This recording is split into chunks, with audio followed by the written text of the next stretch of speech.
Good morning, friends. We have a lot to do today. Couple of priorities. Number one, I got a pallet of feed sitting right here in front of my door. That's a bad view. Right here in front of my door that I gotta move. Also, as you can see, in our hay area, I only got one more bale of hay for my goats, which is awesome because that means I purchased enough at the beginning of winter to carry us through to spring. But it's also not very awesome because the grass in our pasture is just not tall. So the plan is I have a fence over here that's partly finished. I just need to add some more wire ties to it to keep it from falling back with the T-post. That sun is bright in my eyes. I love the sun, but it is bright in my eyes. This fence on the back wall or back property line, this fence on the back property line, I've got all the T-post in and all the posts in. I just got to pull the fence tight. So we're going to do that today. As you can see, I have all this red paneling, temporary panel fencing, but then also this front fence here, just T-post, is 100% temporary. You can see how horrible it looks. Anyway, so point being said, I'm going to go from the current finished corner and run a temporary fence. We're going to move that temporary fence. I think I can make it go diagonal from this post or a T-post close out there somewhere where I can still use this gate and go to that corner, cut that all off. And then I'm going to go on this side of the building. On this corner, we're going to take down this temporary fence. We're going to remove these red panels and I'm going to create one. Maybe I'll do, yeah, I want this area. So we'll go from this post all the way to the corner post out there, which is temporary fencing. I should have plenty of fencing to finish the project, and that will get me what I need. And then by doing this, that will leave this section open for being able to do fence. And then if I turn this way, I can still have this access to do a fence line there. But we need to get all that done, the fencing done, by the end of this week so I don't have to go buy more hay for my goats and they can start eating the grass. And I think with the moisture we've been getting and the sunshine, the warm weather, the grass is going to start growing a little more quicker than what they're going to eat it down to. So cross my fingers, I don't have to go buy more hay. Also, today, while we're out here with the goats, I got the clippers. They need their hooves trimmed. Priority number one is to get the goats situated so I cannot lose more hay, have to buy more hay. I knew I was low on hay. I started looking on Facebook for neighbors that may have had some hay. And the price is kind of crazy right now. I did not know that. So, first priority, first step, we're going to pull our fence tight and start putting some nails and fasteners on. And then after that, we will come and work on the temporary fence going across, because what I'm trying to do is separate or remove the red panels so that we can use them and create a little bit of a create a little bit of a chute for the goats to funnel into when it comes to trying to get them for hoof trimmings. Because once we get them into the pasture and it gets bigger, right now they are in like a quarter of the full pasture, a quarter acre, and the full thing's about an acre, a little over an acre. So once we get them in that area, it would be a little more challenging to get them into a smaller area without having some temporary panels to essentially close them in. So that's going to be the plan today. Let's go ahead and get started.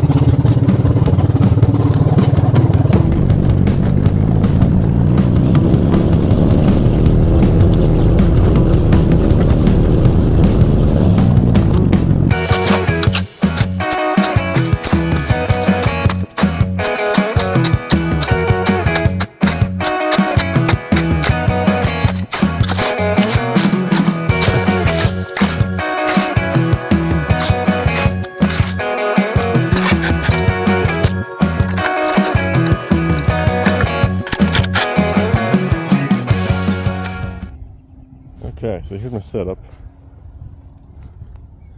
Just some lag bolts that I had going through 2x4s. Nuts on the end. I got 3 of them tied down.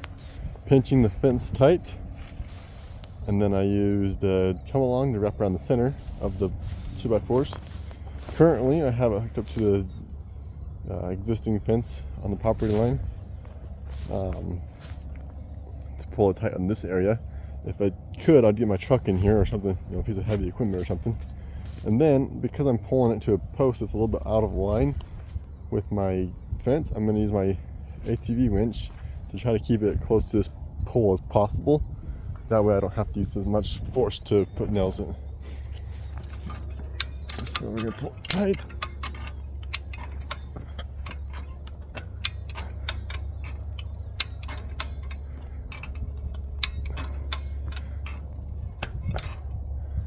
Okay, I'm hearing things crackle and creak, so we're gonna stop.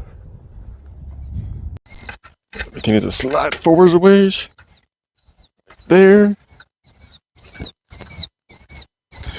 Flat washer first, lock washer next, and then that. Now, I'm gonna slick this through the middle here.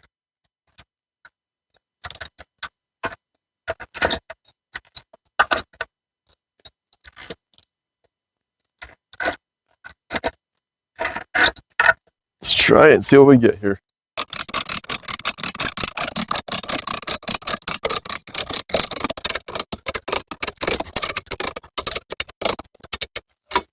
I don't know if that's going to work.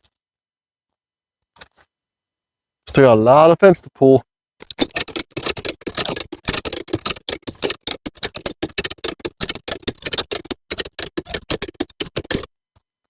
Pulling a lot of pressure on my truck right now. Not a lot of pressure on this fence. Might need to come down, do half of this. I was trying to avoid multiple pulls. Obviously that's not working. One of the biggest downfalls of trying to do a fence puller like this is I gotta literally take 5 minutes to undo it and move it every time I go to a different location. Obviously that's why I was trying to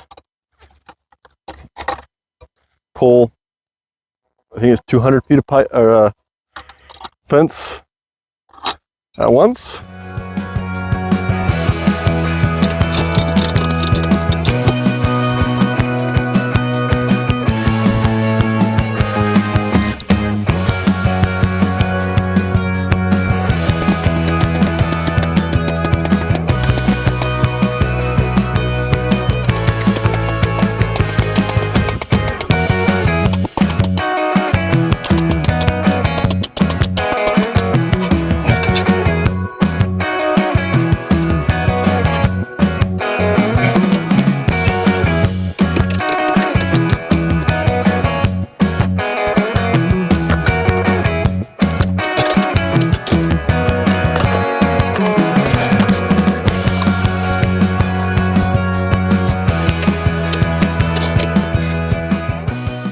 We are ready for our last pull.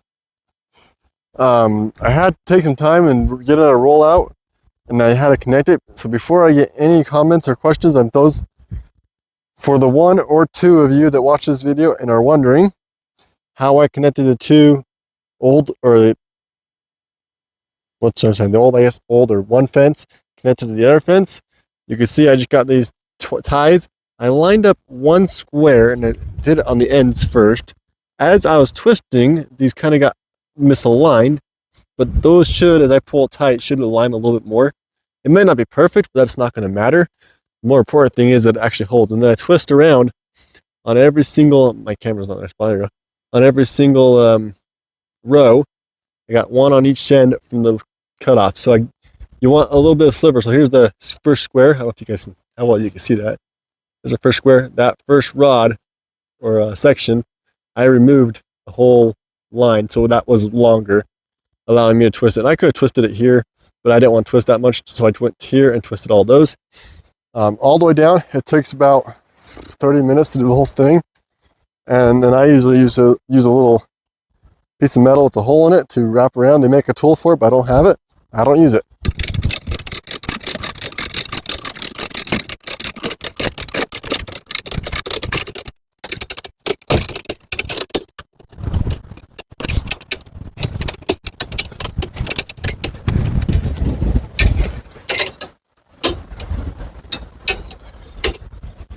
Well, I guess if the truck is moving closer down the hill, because it's kind of parked on the slant, I guess if that's the case, then it's tight enough, right?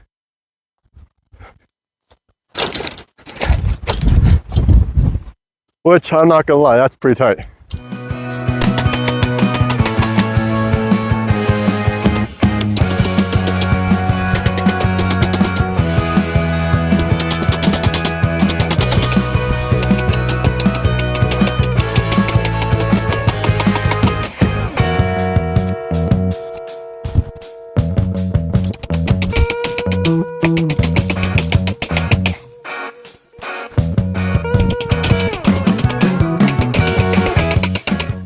I think we're ready to loosen the tension on this thing.